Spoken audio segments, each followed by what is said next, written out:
Ik kom met beetjes en dijkjes, je maakt mij mal.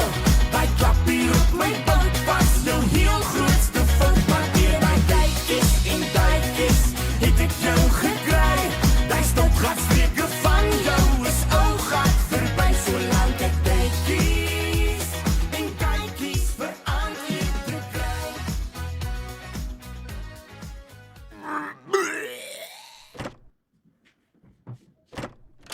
Superman, as jy daai trein blok, gaan jy Spring Forest Plumbing betaal hierdie keer om dit skoon te maak.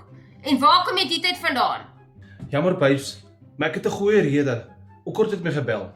OK, nog 'n liegstorie, laat ek maar hoor. Wat het jy te sê? Wel, hy het my by die werk kom optel, toe by die kerk toe's David daarso, Durant en Quentin. So, dis 'n surprise party gewees. Weet, 40 notties, 40s. OK, Superman, so wat het Superman gemaak tussen 5:00 en 8:00 vanoggend?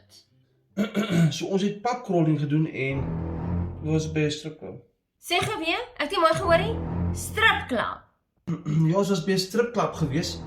Maar ek het nie gekyk hier, ek het David vra. My rug was teen die show die hele tyd gewees. Dit lyk vir my of jy babalas het. Jy stink na drank en jy ry knap perfume. Nou, hoe het Superman nie gekyk nie? Wel, ek verstaan nie. Hoekom noem jy Superman die hele tyd?